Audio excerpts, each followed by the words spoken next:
खातून खादमा आपको खेमा दिखा देती है। अगर आपको किसी चीज की जरूरत हो तो बता दिएगा। बेगम खातून कहती हैं, जहमत की आपने। फातिमा खातून कहती हैं, ऐसी कोई बात नहीं, अब इजाजत दीजिए। और फिर बेगम खातून का भाई उनके पास आता है। बेगम खातून उससे कहती हैं, मैंने कहा था इस लड़की का दिल जीतो, मगर लड़की तो तुम्हें देखते ही भाग गई। तो यूसुफ वे कहते हैं, आपा हालात आपके सामने हैं, मुझे इससे बात करने का वक्त ही नहीं मिला। फिर बेगम खातून कहती हैं, तो फिर जल्दी करो यूसुफ, हमारी सरदारी का मुस्तकबिल अब तुम पर मुनहसिर है। और फिर सीन चेंज होता है और बिहान बे को दिखाया जाता है। सरूजा अपनी माँ से कहता है, मेरे वालिद ने आज उस्मान बे के साथ मिलकर शहजादे अलाउद्दीन की जान बचाई। जिस पर हजल खातून कहती हैं, हाय माशाअल्लाह, आखिर शोहर किसके हैं? फिर तो यकीनन उस्मान बे किला आपको देंगे। सरोजाई कहता है, इंशाअल्लाह। बिहान बे कहते हैं, अगर कारादीन हमारा हो गया तो फिर तमाम सरदारों में हमारी हैसियत भी बढ़ जाएगी, सब हमारी बात मानेंगे। हमने अपनी जान पर लड़कर किला फतह किया है, अब उस्मान बे हमारी मेहनत का सिला हमें जरूर देंगे। सरूजाई कहता है, इंशाअल्लाह। हजाल खातून कहती हैं, जरूर देंगे जनाब, आप जैसे बहादुर के होते हुए वो किला किसी और के हवाले थोड़ी करेंगे। बिहान बे कहते हैं, उस्मान बे तो मुझे दे देंगे, मगर सरोजा तुम्हें फातिमा खातून को तोहफा देना चाहिए। सरोजा कहता है, दे दूंगा जनाब, लेकिन अगर उन्होंने कबूल ना किया। हजाल खातून कहती हैं, जनाब इसकी बात तो सुने मेरे बेटे सरोजा, तुम जैसा बहादुर और खूबसूरत जवान उसके सामने हो तो वो तोहफा कबूल नहीं करेगी क्या? बिहान बे कहते हैं, हाँ बिल्कुल, फातिमा खातून को तोहफा दे दो, उनका दिल जीतो। सरोजा कहता है, बाबा काश किला और फातिमा खातून दोनों हमें मिल जाएं। हजाल खातून कहती है, इंशाअल्लाह मेरे बेटे। और फिर सरोजा कहता है, बाबा मैं जाता हूँ, फातिमा खातून को तोहफा दे के उनका दिल जीतने की कोशिश करता हूँ, मैं जा रहा हूँ बाबा। बिहान बे कहते हैं, जाओ शाबाश। और फिर सीन चेंज होता है और इल्बाए और आयशा को दिखाया जाता है। आयशा कहती है, मैं बहुत डर गई थी कि आपको कुछ हो ना जाए, अगर अम्मी की तरह आप भी मर गए तो फिर मैं। इल्बाई बे कहते हैं, बेटी मेरी प्यारी बेटी, तुम डरो मत, मैं हमेशा तुम्हारे साथ हूँ, मेरी तरफ देखो, क्या तुम मेरे लिए दुआ नहीं करती? आयशा कहती है, करती हूँ बाबा, हम उस्मान बे से बात कब करेंगे? जवाब में इल्बाई बे कहते हैं, ये एक राज है आयशा, भूली तो नहीं ना? आयशा कहती है, नहीं भूली, मगर हम ये राज क्यों छुपा रहे हैं ये नहीं समझी मैं। इल्बाई बे आयशा को कहते हैं, तुमने अपने बाबा से वादा किया है, तुम इस बात का जिक्र किसी से नहीं करोगी, ये राज तुम्हारे और मेरे दरमियान रहेगा, वादा? आयशा कहती है, वादा। और फिर फातिमा खातून और सरोजा को दिखाया जाता है।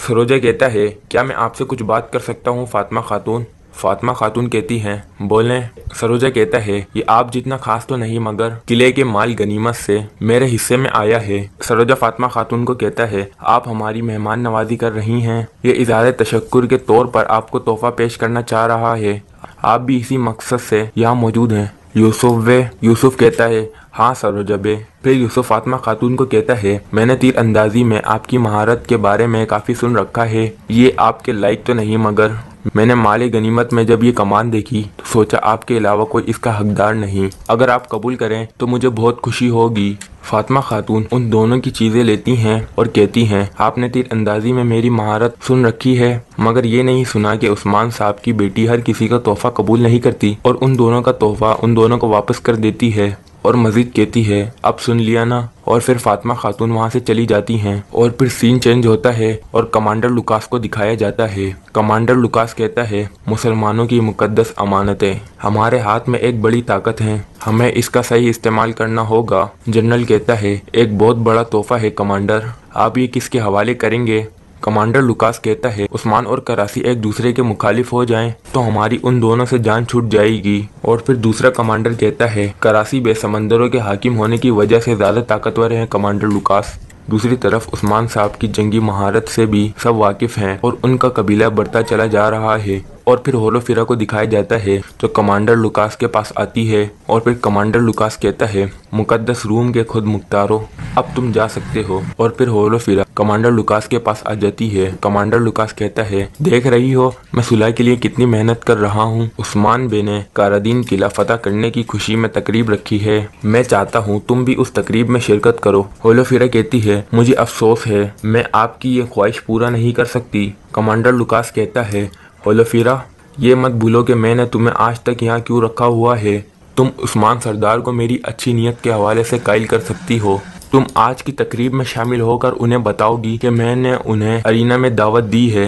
होलोफिरा कहती है ठीक है, और फिर होलोफिरा वहाँ से चली जाती है और फिर कमांडर लुकास के पास सिसिलिया आती है। कमांडर लुकास कहता है क्या तुम जानती हो तुर्कों की तकरीब है एक हकीकी तकरीब में कब बदलती है, जब इनकी खामोशी को मौत से दागदार किया जाएगा। सिसिलिया कहती है और ये कैसे होगा जनाब। और फिर कमांडर लुकास जहर वाली शीशी हाथ से उठाता है और कहता है तुम्हारे हाथ से निकली गई एक चिंगारी भड़कती हुई आग में बदल जाएगी, जिसकी रोशनी उस्मान की तकरीब में चारों तरफ फैल जाएगी और इनकी खुशी के लम्हात गम में बदल जाएंगे। और फिर काई कबीले में उस्मान बे और बाला खातून को दिखाया जाता है। बाला खातून उस्मान बे को कहती हैं बिहान बे, बेगम खातून, तमाम सरदारान किला चाहते हैं, आप किला किसके हवाले करने का सोच रहे हैं। उस्मान बे बाला खातून को कहते हैं तुम बताओ बाला, तुम्हारे ख्याल में किला किसके हवाले करना चाहिए। बाला खातून कहती हैं सुना है बिहान बे लालची शख्स है और बेगम खातून बाहिम्मत मगर ऊंचे इरादे रखने वाली है। और उस्मान बे कहते हैं यानी सब अपने मफादात की वजह से हमारे साथ हैं, सबसे कमजोर के हवाले करना होगा। बाला खातून कहती हैं बेगम खातून, आप ये बेगम खातून को किला नहीं देंगे। उस्मान बे कहते हैं मगर क्यों बाला खातून। बाला खातून कहती हैं मुझे वो खातून कुछ खास पसंद नहीं आई, किला उनके हवाले नहीं किया जा सकता। उस्मान बे कहते हैं अच्छा मेरी बात सुनो, वैसे मेरे ख्याल से मैं उस सवाल का जवाब जानता हूँ। उस्मान बे कहते हैं बेगम गुस्से की वजह क्या है। बाला खातून कहती हैं गुस्सा तो नहीं है मुझे, बस मैं कह रही हूँ कि हमें मोहतात रहना चाहिए। बाला खातून कहती हैं मुस्कुराए नहीं, मैं संजीदा हूँ। उस्मान बे कहते हैं मैं समझ गया। बाला खातून कहती हैं लेकिन अगर फिर भी आप उसे ही देना चाहते हैं तो फिर मैं आपसे हिसाब लूंगी उस्मान बे। उस्मान बे कहते हैं तो मैं उसे नहीं दूंगा, तुम्हें नाराज नहीं कर सकता बाला, तुम्हें राजी रखना चाहता हूँ। और फिर सीन चेंज होता है और कबीले में सिपाहियों को दिखाया जाता है। जरकुतै सिपाहियों से कहता है सिपाहियों ये हैं दो जुर्रतमंद बहादुर और जंगजू, मैदान में खड़े हैं, अब तीर फेंके जाएंगे और सबसे माहिर तीर अंदाज कौन है उसका फैसला होगा। जरकुतै सरोजा से कहता है तुम शिकार हो, और जरकुतै यूसुफ से कहता है और शिकारी तुम हो। और जरकुतै मजीद कहता है एक तीर यूसुफ साहब फेंकेंगे।